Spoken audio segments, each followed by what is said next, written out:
Seriously? Who are we talking to? Ourselves. Unless it's Colin's line, and then he forgets. All right, welcome back to the Mc&Marren podcast. Before we get started, now that we've all had a giggle fit, shout out for the following movies. This past weekend, we had the trailer drop for Spider-Man Brand New Day. cannot wait. Looks good. We're all excited. And then today, the trailer for the Moana live action dropped. Why?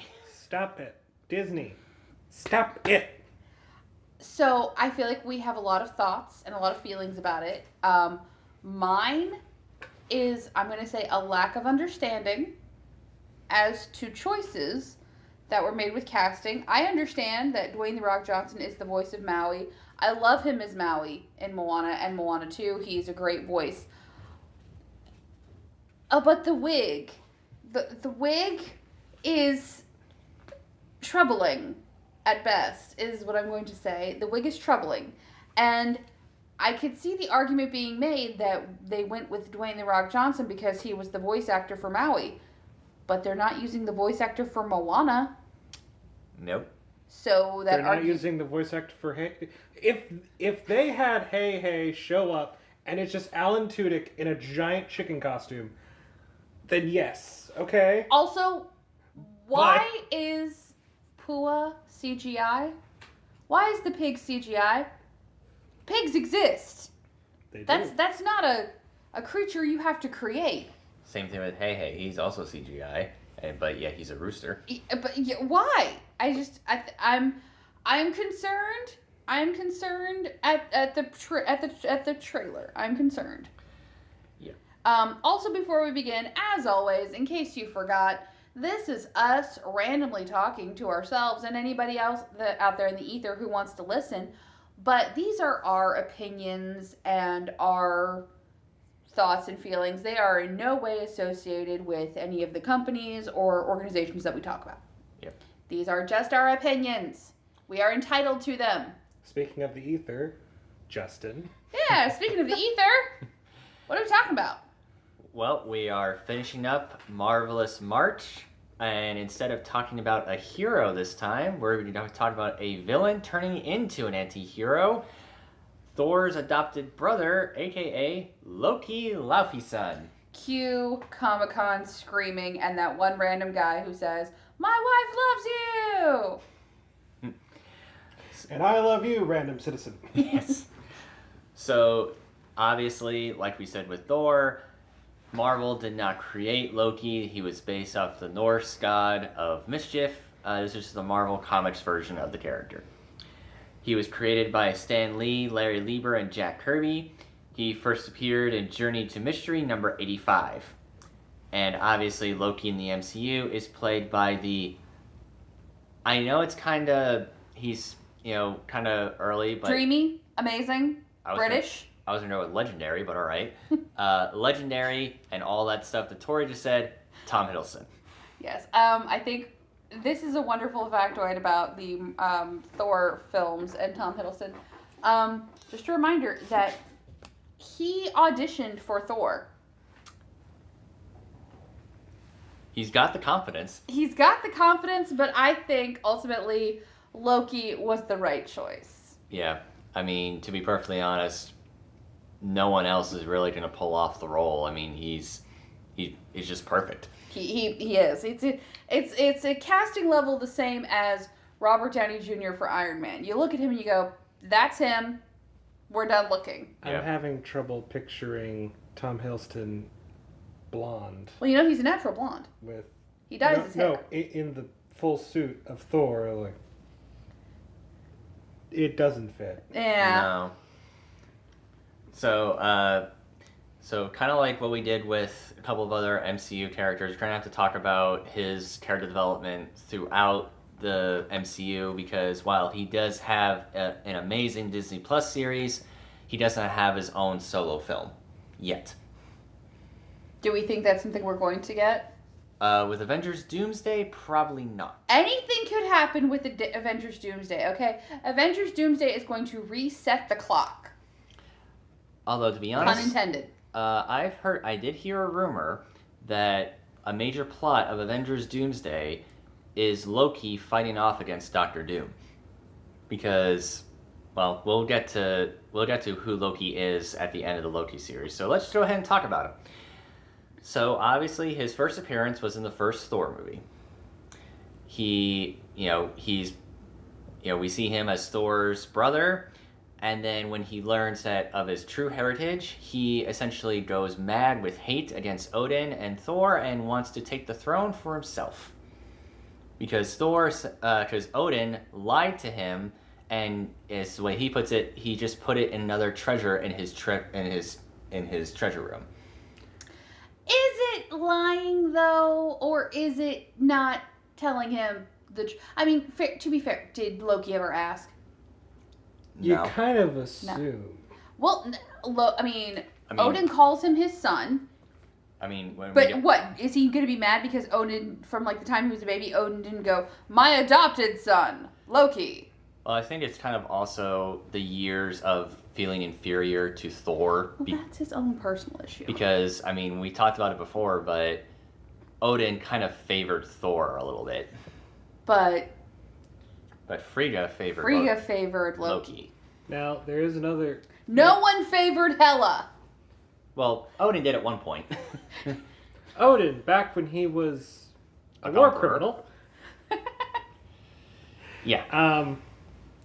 I think we can say Odin, not the best parent in the MCU. He gets better. He's not the worst. He's not the worst. He gets better, but there's a lot of problems here. Yeah, I mean he's a lot of family He is therapy not is the needed. worst. He is not the worst dad. Nope. We can do a whole segment of Marvel Cinematic Universe. Who's the worst dad?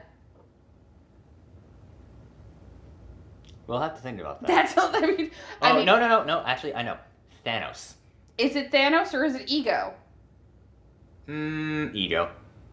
Well, yeah, ego. Is it the guy who snaps away half of the people in the existence, or is it the guy who murdered all of his kids by eating them? Which one is worse? Yep. So ego takes the cake. There's also going back to Loki. So at least Odin never did any of that. Yep. Going back to Loki though. Going back to Loki, there is a question I've had because I've seen clips from some of the What If series. Mm-hmm.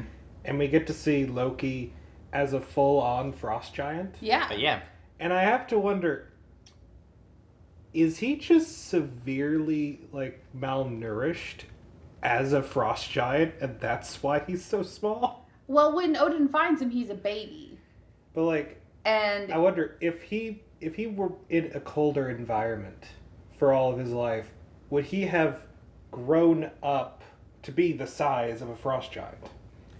Well, I mean, there's a lot of theory. I've seen fan theories that the reason that Loki chooses the appearance that he does for most of the Thor franchise is because even as a baby, he possessed some semblance of being able to see into people's minds, a power which Frigga would nurture within him. And he looked into Odin's mind and saw a small child with black hair.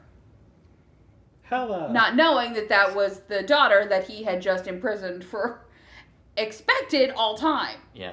But it also could be that, the Also, Asgardians and the Frost Giants are essentially godlike beings. They've lived for thousands of years. We don't know how long it takes for a Frost Giant to get to full size. Yeah, but by the time that he should be growing, he's living with the Asgardians, and he believes he's Asgardian, so he's going to present as Asgardian. Yeah. Fake it till you make it, and he did. Oh, yes, he did. What Marvel or what Taylor Swift song goes with which Marvel character? It's amazing how many of them the answer is I can do it with a broken heart.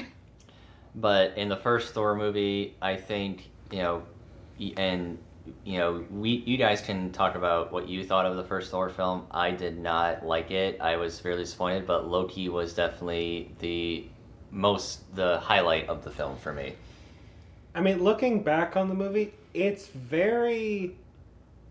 It's very long for how little story there is. It is. I Yeah. will say this.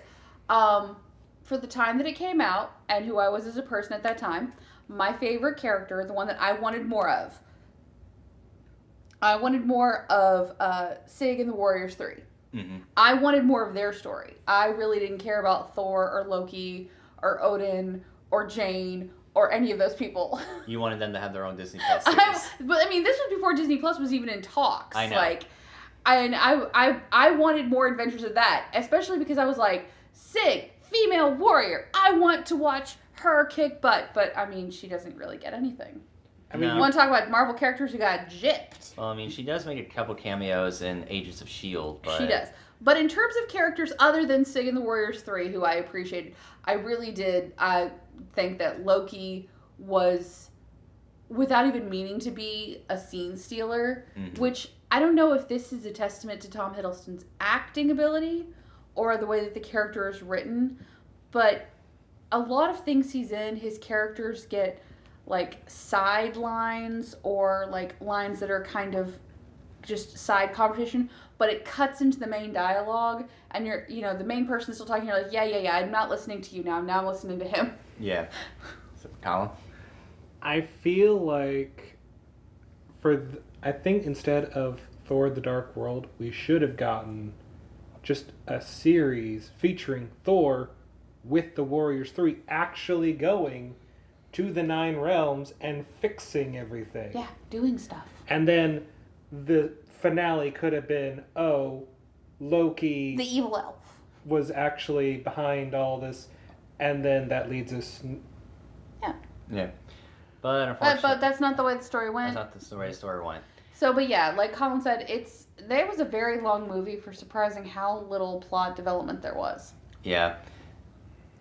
I mean, don't get me wrong, it was good. We got some great Agent Coulson moments. Yep. I mean, We got some great Darcy moments. Idris Elba as Idris Heimdall. Elba is amazing as Heimdall. A nice little conversation between Nick Fury and Hawkeye. Yeah, Yeah. I mean, you get a lot of. Like, I guess a better way to say it is it's not really so much that there wasn't a lot of story, but there was a lot of stuff that would come. It's a tool that we'll use later. Yeah. It's a mouse tool. We'll use it later. It's a good setup movie. It's not a great by itself. Yeah. Yeah, I mean, and I know we talked about Thor in the previous week, but I think in terms of the Thor movies, which is before we got to the Avengers, before we had the first Avengers movies, the only time we ever, outside of the Avengers movies, the only time we ever see Loki prior to Disney Plus series is in the Thor movies. Yeah. Because that's what the character's associated with. The first Thor movie that was actually like a good, like, yay, good story, good time, everyone's happy, was Ragnarok. Yeah. And I mean, to be fair to the Marvel Studios and Kevin Feige and everyone behind the scenes,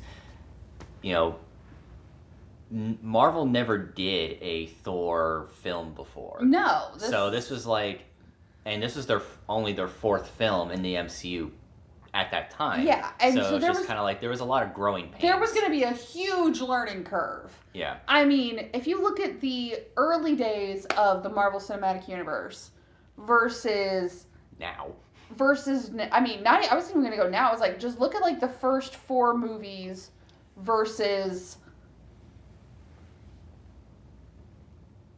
versus Endgame. Oh yeah. It's a whole nother ballpark. Yeah. It's like almost a whole nother league. Like, the first group of movies leading up to the first Avengers movie were good. Mm-hmm. I would say the first Avengers movie was the first movie for the Marvel Cinematic Universe that was a major league level. Yeah. Everything prior to that, it was the minors. We're still playing professional, but we're playing in the minors. Yeah. And after the Avengers movie, it was like, all right, now it's a major league thing. Avengers proved that it could work all together. Yes. And the success boosted everything. Like, okay, now we can have Iron Man Yeah. come back for Which this and this and this and this. I think is part of the detriment that we've been seeing lately with some of the newer projects. They're not hitting as hard as some of those really heavy hitter movies did. Well, it's just like my biggest, and you guys can jump in with your own things, but it's just like for me, like the biggest problem with the MCU and their latest projects now is like, you had Phase 1, you had Phase 2, Phase 3. They were all building to something. Yeah. I mean, say what you will about each individual film, they were all laying the groundwork for something to happen. And with this latest batch of MCU projects, whether it be Disney Plus show, a movie, whatever, it seems like, and even with Doomsday coming out, it's like, what exactly are they building up to here? Yeah, what's the end game? Sorry, pun. Pun not intended. Pun not intended, but what is the goal? Where's the finish line here? But speaking of building things and building up to things... Well, let's kind of finish up his thought, and then we'll talk about the Avengers. I think that's... No, I was going to talk about Loki. Well, Who the episode's about? But I think the problem with that is a problem between comics and movies. Movies want to end. They want to have an ending. They want you to leave happy with the ending and then... Or sad, or however they want you to feel. I'm sorry, no. Which was it? It was not Endgame. What came before Endgame? Infinity War? Yeah, no one left that happy. Okay, but that was set up as a part one. Yeah. But what is, comics are written with the intent that, next issue is coming out. But movies aren't set up that way all the time. They're set up to have a cohesive story. Comics, while they have cohesive stories inside of them, are wild and go every which way and have multiple timelines. I mean... we need to pick a timeline and stick with it. I mean, case in point, we have we're over 1,000 issues of Detective Comics. But anyway, back to the main plot. Loki. So, next thing we see Loki in, he is the main bad guy in the first Avengers movie. He's the one that sets the plot in motion.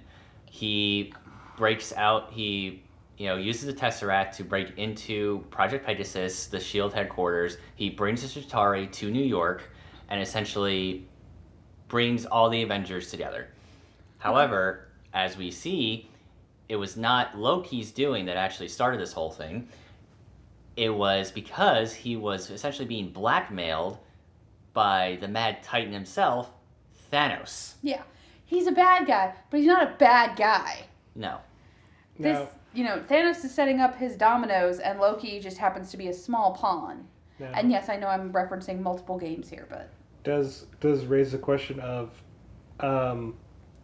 this is the first time we've seen Loki die and then come back. Mm-hmm. Which is a running theme for his character. He dies, he comes back, and we're all happy to see him. According to the internet, in the comics, he has died a total of 7 to 10 times. It's fun. Anyway, the thing about Thanos' plan here, you send Loki with an Infinity Stone to go get another Infinity Stone. Mm-hmm. Mm-hmm. Okay, why didn't you just go? Or send one of your daughters, someone more competent. I am going to use the line that is not part of the cinematic universe, but is part of a Marvel production. Is that, That is why the pawns go first. Yeah. Hello, Magneto. Yes. In the words of Magneto, that is why the pawns go first. At this point... Your cat is throwing up. Jeez. Keep talking. I'll take care of it. And we're gonna edit that out. And I forgot what I was saying. That is why the pawns go first. Freeze has decided we need a distraction. I'm gonna edit that out so we can stop talking about the fact that the cat vomited. I said we leave it in. It's funny. No. Anywho, so that's why the pawns go first. And honestly, he's not gonna put forward, Gamora and Nebula yet because, yeah, they're not his level of player, but they're not pawns either. At most, they're like bishops or queens.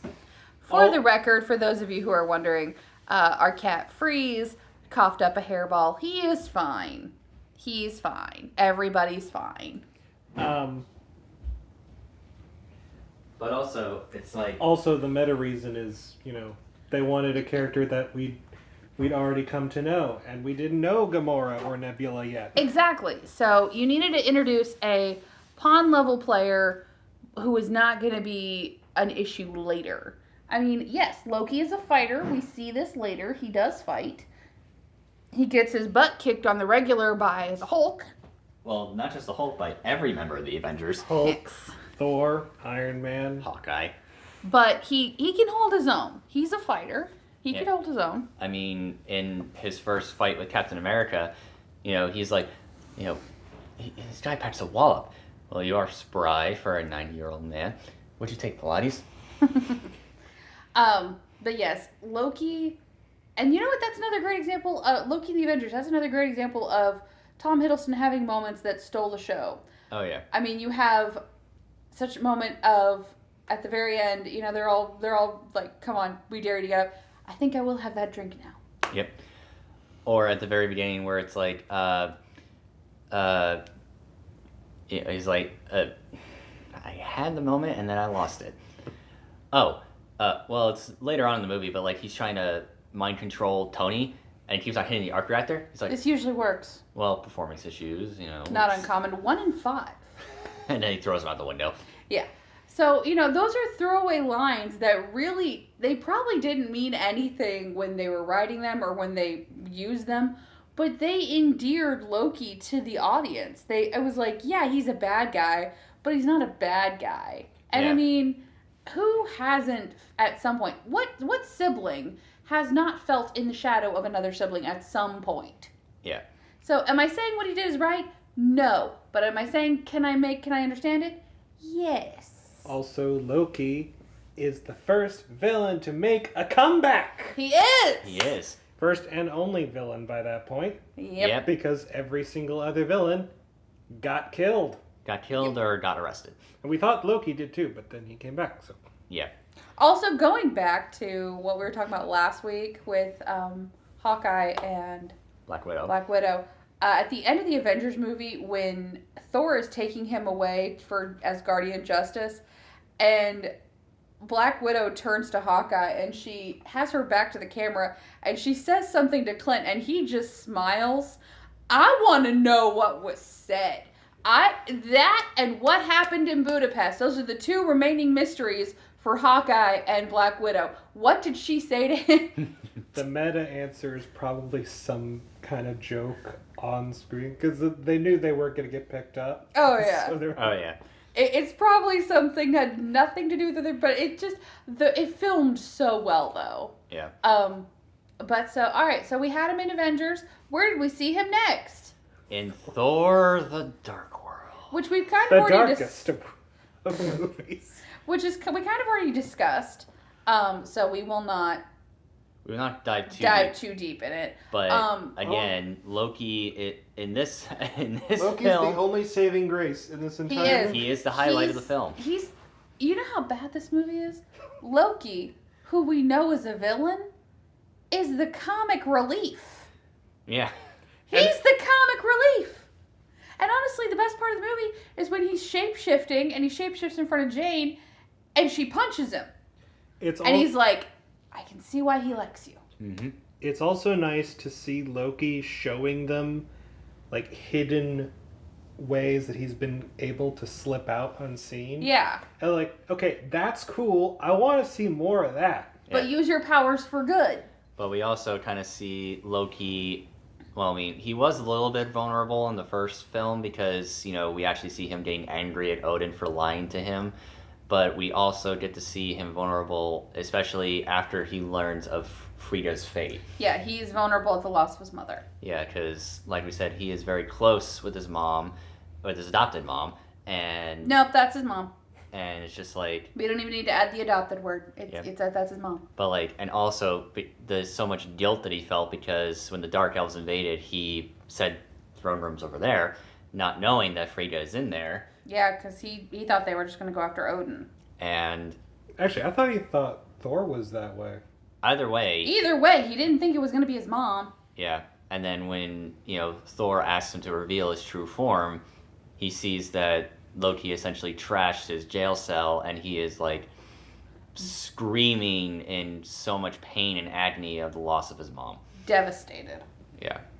So it's really nice to kind of see Loki in that vulnerable state for the first time. Yes. And then we see him die again. But then he dies again. But it turns out Loki is not Odin, is Loki.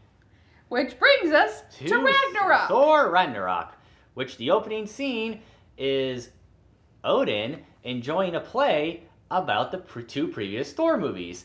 No, the play is about the death of Loki. And the Loki is played by Matt Damon. Yes, it is the Asgardian players. Loki is played by Matt Damon. Thor is played by Chris Hemsworth's older brother. And Odin is played by Sam Neill. And this is not the first, or this is the first time, but not the last time that we will see the Asgardian players. No, we see They them come back a couple of times, and I'm just saying, to the Marvel people, Kevin Feige, the whole Marvel team, I want more. I would, how on Disney Plus they did like the Olaf recaps of all the Disney movies? You want the Asgardian players? I want to see the Asgardian players recap the timeline. Like, I want them to go over everything. But like with a theater production budget. Yes, and not a big theater production. I'm talking like public high school production, and not a wealthy public high school, like a middle America public high school. Yeah. But part of seeing Loki like this, because we know that's Loki, and we know that Thor knows, and we're just like, wait, so with Loki in charge, the supposed evil brother, he's just having a garden party. I was like, keep in mind, the first time we saw him in a non-Thor movie, he was the big bad standing guy. over people, ripping their eyes out. I mean, he killed 80 people in 2 days. He's adopted. And here he's just garden party. I mean, garden party promoting the arts and theater. This seems like, I mean, is he really? Would him being put in charge? And you know what? I'm gonna go back. We're gonna rewind for a second. Back to the first Thor movie. Okay, it was known that Thor was gonna be the one chosen to take over after Odin. He's the oldest son. Okay, it was known. That's how monarchies work. That's how it works. We all know that's how it works. And let's be honest, Loki was okay with it when he thought that they were biological brothers. Because he's like, yeah, that's how it works. I mean knowing what we know now, he probably wasn't 100% okay with it. Because we know that he did try to stab him when they were 8 by turning into a snake. But I digress. But if you remember from the first Thor movie, it was Thor who wanted to go cause trouble on Jotunheim. Yep. Loki was like, no. And this is before he knows he's a frost giant. He's like, why are we doing this? This seems like a bad idea. This seems like a bad idea. And you know what? It was a bad idea, and that's what got Thor exiled. And so Loki should have been next in line, rightfully so, if what Loki knew was true. But because it wasn't, that's why he wasn't. But that's a whole problem in itself. So ultimately, if Loki had been born Thor's actual biological brother, is it so far to say that he wouldn't have made a better ruler? Thor was the one who was knocking down the frost giant's door. Loki just wanted a garden party and to support the arts. Now, again, going back to the first Thor movie, didn't he kill Loki, his biological dad? Yes, he did. Yes, and he did that to prove himself to Odin. Yep. Although, to be fair, he didn't know that it was his biological dad at the time. Yes, but he did it to prove himself to Odin. Although, yes, Loki just wanted a garden party, but, it's like if all of a sudden the 9 realms were in war again, based on the first Avengers movie, I don't think Loki would be very good as a general. No, he would not. As a general, like as a tactician, or as on the battlefield? On the battlefield. Both. On the battlefield, probably. Both. Well, I mean, he Tactician. gets really good at the multiple projections of himself that you don't know who you're fighting. He does really good with that. But I mean, he's better as a one-on-one fighter, but like commanding thousands of soldiers, he's not really very good at it because he's essentially just like, Chitauri, reign supreme, and then doesn't really have any control over what they're doing.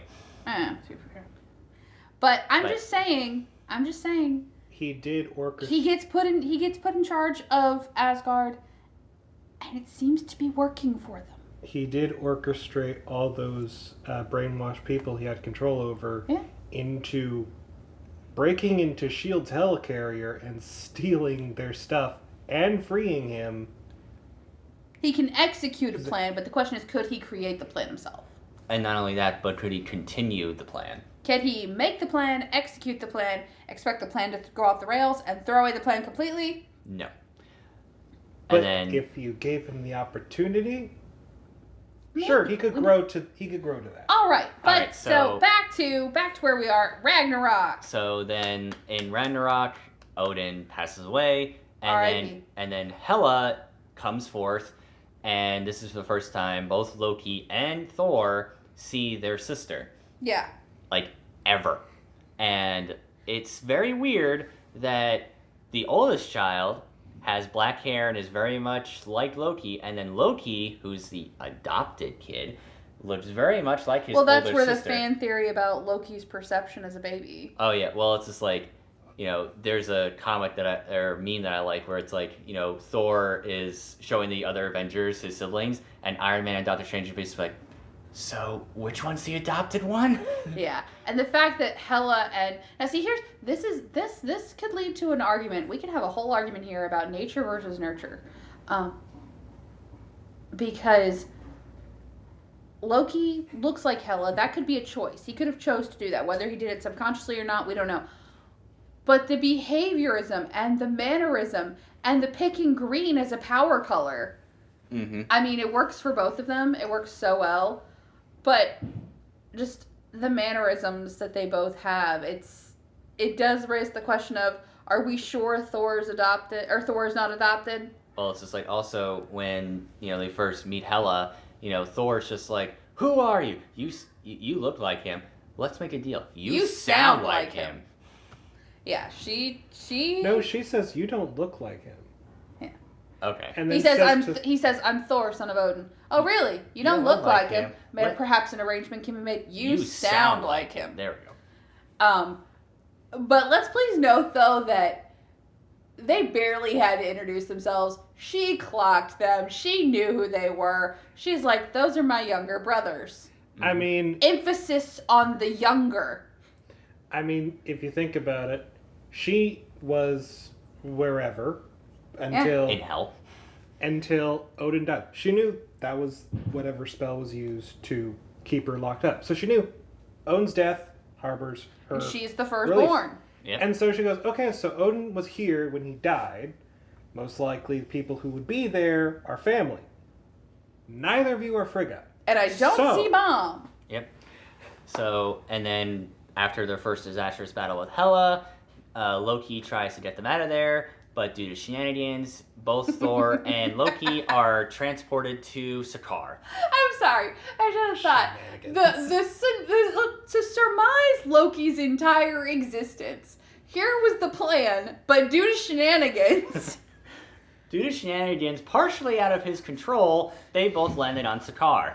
I mean, isn't that the same thing in mythology? He's like, this was the plan, and then Loki happened. And then Loki said, hold my beer, I'm going to try something. Yeah.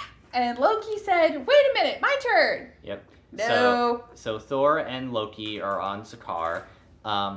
Somehow Loki got there first and then has been there for a while, so he established himself as a friend of the Grand Master.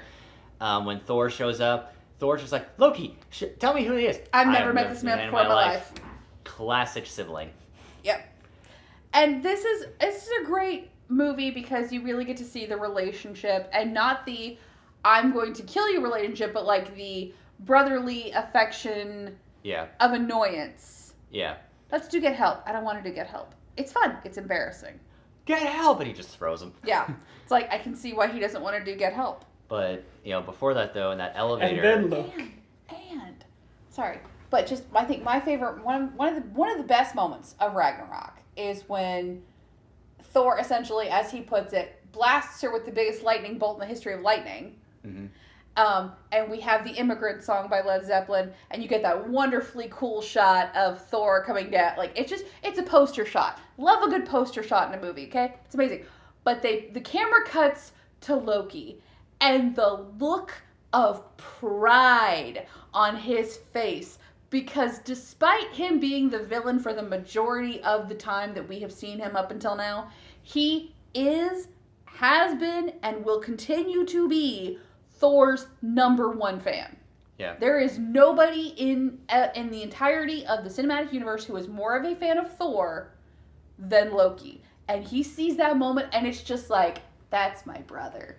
Now, I think the best moment for their relationship in that movie is when they're still in Sakaar, and it's after they've done the get help, and Loki is already starting to betray Thor, and Thor saw it coming and actually tased him. He finally learned. It only took 4 movies. 4 or 5? 4. 4 movies. It was like, see, you're learning. You can learn. This is a rapport. We can work with this. Yeah, he tastes him. But one of my favorite moments is the elevator scene is before they do get help, and they're actually sit down and talking about their differences. Because, Loki, you could say that all this is basically just inspired by Loki wanting to feel important because he's always felt inferior to Thor. Mm-hmm. But Thor, despite his many, many, many, many grievances against him and all the stuff that he put him through, still saw Loki as a brother. Yep. Despite his heritage, despite his nature, despite all the stuff he did, he always was on Loki's side. He always wanted to rehabilitate him. And when Thor said, I'm me and you're you, and, it's like we can't go back to where we were, but I'd like to at least, accept you for who you are, and let's just move on. You kind of see it in Loki's eyes where it's just like, have I been wrong this whole time? It's growth. It's personal growth for everybody involved. Although my favorite Loki scene in Thor Ragnarok is when Thor is fighting the Hulk in the arena, and the Hulk just starts beating Thor down, and he's like, yes! That's what that's like! I'm just a big fan of the sport. He's like, that is payback for the first Avengers movie. He is so happy about that. It is. I mean, that whole moment was so great because they reveal that the Hulk is the champion of the Grand Master. Cuts to Loki. I have to get off this planet. He's like, oh no, and then, he's like, I have to get off this planet. Yeah, and then he just feels so uneasy until the Hulk just starts beating up on Thor. He's like, yes. Now, this movie does depart from the Thor formula by this point, because Loki doesn't die at the end of this one. No, he actually shows up to help. He shows up to help, and he sticks around. Yep, I mean... Which ultimately leads to his demise. Well, before we talk about that, though, another good scene of Loki is...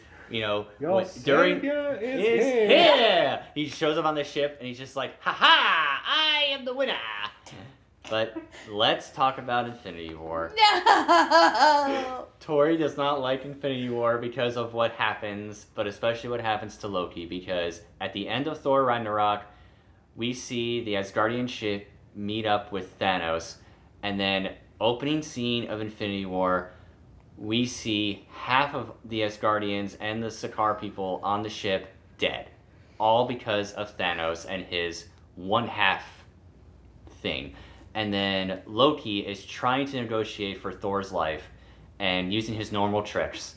But Thanos is way too smart. He catches on and strangles Loki. And snaps his neck in this process. And we don't see him teleport away. We don't see an illusion being broken. I still maintain there's hope because he didn't turn blue. I mean, he He's could a have. frost giant. He could have, but the ship blew up. There's also, this is the first time, I think, that he refers to himself as Loki Odin. It is. It's such a big moment. And Yeah. All that character development. All that character development for what? Gone in the span of 5 minutes. Well, also, it's like he's handing the Tesseract to Thanos, and he's like, we have a Hulk, and he lets Hulk fight Thanos. He tries to save Thor, and then he refers to himself as, I am Loki of Asgard. Son of Odin. Prince of this. He has his big monologue. Odin's son, and then he holds the dagger behind his back, and he tries to stab Thanos in the neck, but Thanos is way too smart. He stops him, and then he chokes him out, and then he said, "You will never be a god," and then Thanos just smiles and snaps his neck. Can we just talk for a moment that Loki tried to stab him in the neck, and then later Thor Neither of these brothers go for the headshot. He went for the R. Neither of these brothers go for the headshot. No, he did go for the head. He went for the neck. The neck is below the head. But Thor hit him in the chest. But anyway. Cut the head off. Neck. So, and unfortunately, until at that time, we saw pretty much the favorite villain being taken out by a new villain. And everybody who was a fan of Loki going into that movie was just like, great. If this movie wasn't going to be terrible before, now we know it's going to be terrible. Yes, it was. I mean, we already kind of got a taste of it because Loki was not the first casualty. Heimdall was. Because after the Hulk is defeated by Thanos, Heimdall uses the last of his magic to send the Hulk down to Earth to get help. But Thanos sees it, and he uses one of his underling spear and skewers him. Now, the theories that came out with Infinity War, they were crazy. But the most popular one, I think, other than him just sneaking off, was that Loki was Banner, and that the real Hulk had gone missing because Banner couldn't turn into the Hulk anymore. Because the Hulk got scared. And so the theory was that Loki is pretending to be Banner. Well, real Banner is Who knows? Unaware. Still on Sakaar. Who knows? And they're like, okay, that kind of makes sense. A little bit of a plot hole of where Banner ended up.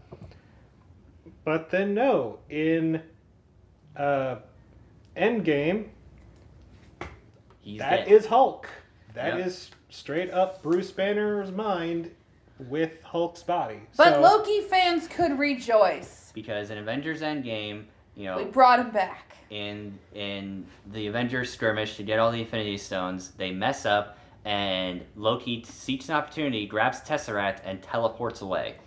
And then we come to the first episode of the Loki Disney Plus series, where after he gets a Tesseract, he is pretty much captured by the TVA, and he has to go through more shenanigans. And we meet a whole plethora of Lokis. So there are a lot of variants of Loki that we see in the Loki TV series, but a couple of them are notable. The first one is we see a female variant of Loki who calls herself Sylvie. Sylvie Laufey-Daughter. Who is played by Sophia DiMartino, and this is based off of the time in comics when Loki transformed himself into a woman. He does that quite a bit. Named Lady Loki, who took place heavily during the Dark Reign storyline. We also see a child variant of Loki. Who's probably the most terrifying. Called Kid Loki. He's played by Jack Veal. Why is he the most terrifying variant? He's the only variant who killed Thor. Yep. And he's like 12. And then we see what was referred to as classic Loki, but is a comic accurate version of Loki, played by Richard E. Grant, who, fun fact, Richard E. Grant, we have talked about him on a previous episode. Yes. He is Frederick Sackville Bad in The Little Vampire. Yes, he is the dad vampire in Little Vampire. He is also, for those 90s kids who are still holding out for a Spice Girls World Tour reunion show, he's also their manager in the Spice World movie. He is also the voice of Lord Barkis Bittern, who is the main bad guy in the Tim Burton film Corpse Bride. I didn't realize he was the voice for Lord Barkis. Bittern's his last name? Yeah. I didn't realize, though, that he was the voice of Lord Barkis. I didn't know this either until doing research for this episode. Well, now that you've said it. Now you can hear it. Yeah. But Richard E. Grant, love him as an actor. He's also in a lot of other movies that are not necessarily family friendly, so we're not going to discuss them at this time. Yeah, and then we also see other variants of Loki, more Loki, President Loki, based off the Vote Loki miniseries, who has a button that says vote. Which, by the way, Disney actually did go after the merchandising opportunity there. Yes, but, much how Loki stole the show in all the Avengers movies, the one that stole the show in the Loki TV show, Alligator Loki. Why is there an alligator? It's a Loki! Which I'm heartbroken to say, I didn't find that all surprising. But fun fact also, so the Alligator Loki is a reference to the Pet Avengers. Yes, that is a thing. Where Thor is not Thor, but he is a frog with the powers of Thor named Throg. And you can see him in the Loki TV series on episode 5 in the Horde of Loki Castle. He is in a jar trying to get out. So Loki essentially prisoned Throg in a jar. Now the question is, was it Alligator Loki who put him in there, or was it one of the other Lokis? And if it was Alligator Loki, how did Alligator Loki open and close the jar? Well, if it was Alligator Loki, it's essentially like, a Disney cartoon where they're anthropomorphic animals. I'm just saying. Now, I want to see an actual, kind of like a Big Hero 6, but an animated movie based off the Pet Avengers. I mean, in the Pet Avengers, we have Lockjaw, who is a giant bulldog with teleportation powers, who is also the dog for the royal family of the Inhumans. Throg, who I mentioned earlier. Squirrel Girl squirrels named Monkey Joe and Tippy Toe. Yes, those Put some respect on their names. Falcon's actual falcon named Redwing. In the MCU, it's a mechanical falcon. Kitty Pryde's pet alien dragon named Lockheed. The squirrels are still better. Because comics, ladies and gentlemen. But my favorite, Hit Monkey. A Japanese macaque who is given the soul of an assassin and is now like a John Wick character in the Marvel Universe. Because why not? And then, Colin mentioned him last time, Jeff the Land Shark. I want to see that as an animated movie. Disney, get on it. Yeah, let's. You have the money for it. You have the people for it. And we say animated, not CGI. No. Animated. Animated. I'm not talking your weird all CGI Lion King. Don't do that. No. No. Do like an animated Big Hero 6. Anyway, so the events of the Loki TV series is Loki meets the Time Variance Authority, or the TVA, who are essentially the watchdogs of the timeline. They make sure that the timeline stays linear and does not vary. In other words, they want to make sure the multiverse does not happen. But due to shenanigans...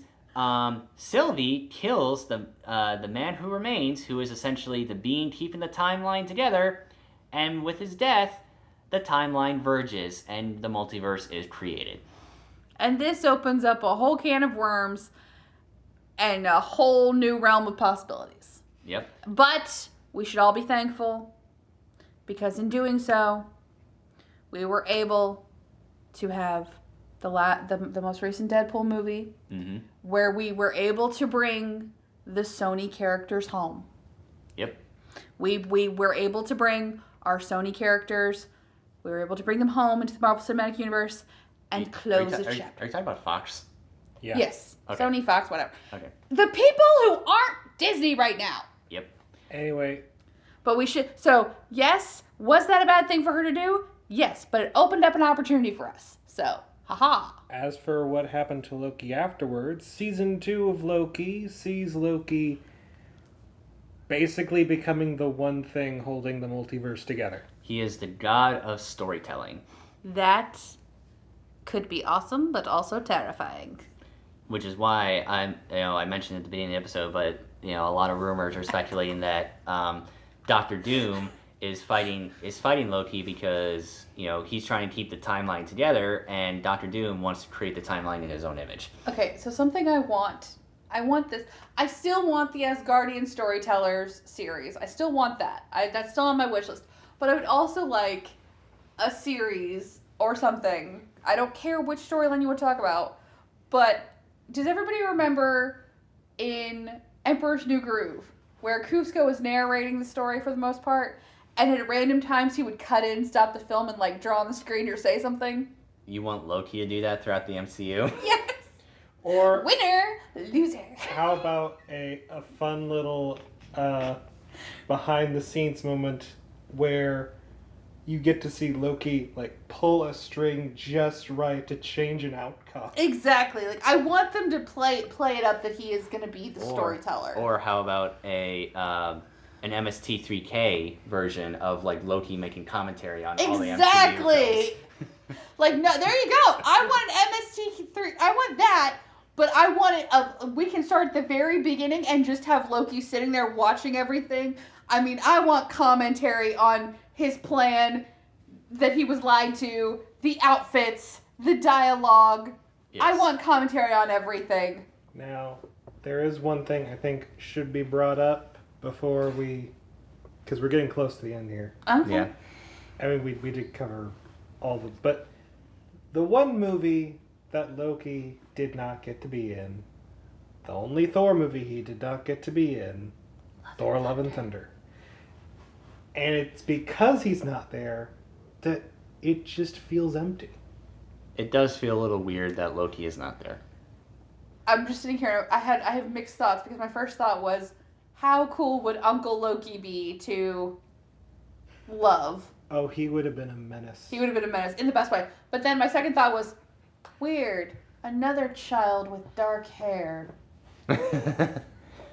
It's almost like weird. It's almost like the god of storytelling made it that way. I mean, that could have worked too. I mean, but it would have been funny to basically like, Thor and Loki meeting for the first time and Thor has love with him and Loki's just like, you didn't have that when I left. who is that? I was gone for not long enough I've for been this falling to happen. for 30 minutes. I was gone for, at most, maybe 5 years. That is an 11-year-old child. When did this happen? Does Jane know about this? Jane is dead. Oh. Sorrows. Prayers. Yeah. Because that is how he would say that. He would go full Queen from Bridgerton. Sorrows, prayers. So we are kind of wrapping it up a little bit because we did talk about Loki's story in the MCU. We have not seen the end of it. He may make an appearance in Avengers Doomsday. We don't know yet, but we will let you know if he does show up. But we'll top it off. Let's say, what is everyone's favorite Loki moment throughout the MCU? There's so many. Okay, let's narrow it down a little bit. Favorite MCU film that Loki is in? Okay. Colin? I would have to go with Ragnarok. Okay. You took mine. I was going to go Ragnarok. My second choice was Avengers. The first movie. I was going to say the Loki TV series, but I did say film, so that's breaking my own rules, but I do agree with Colin. I think Ragnarok is probably my favorite, just because of the sibling rivalry between Thor and Loki is the epitome in the movie. Yeah, I think the fact that everybody who is speaking on this podcast is a sibling. Because I'm his sibling, and you have siblings. I have two younger sisters. And so we all feel that sibling rivalry and that sibling relationship very strong. Yes. Now, as for best moment, I think, other than the one I talked about where betraying Thor and Thor tases him, it was like, finally, there's a back and forth here. Mm-hmm. Other than that, I really enjoyed in the Loki TV show in season 1 when they're looking for Sylvie, mm-hmm. and he goes, I know where they're hiding. They're hiding in apocalypses. And he goes through the whole plan and how it works out. And Moby's like, okay, but we have no way of testing that. Yes, we do. Take me to one of them. no, I'm not doing that because you'll betray me. He's like, you've stabbed everyone in the back. I wouldn't do it again. It's like, hey, I may be prideful and Arrogant. backstabbing and arrogant, but you know what? I love being right. That is true. There's nothing Loki likes more than being right. Being right and on top. Yeah. Actually, my favorite Loki moment is not necessarily a Loki moment, but it's like a moment where someone stands up to Loki, where he's in Germany and he's like, he asks the people to kneel, and he's like, you know, this is your natural place to be kneeling in front of someone who's superior. And then this old man stands and he's like, not to men like you. And then Loki says, there are no men like me. There are always men like you. And Loki is trying to just like taking it back for a minute. Q-cap. And then Captain America shows up and he's like, you know, the last time I was in Germany and seen a man standing above everybody else, we kind of had our time disagreeing. It's just like, nice.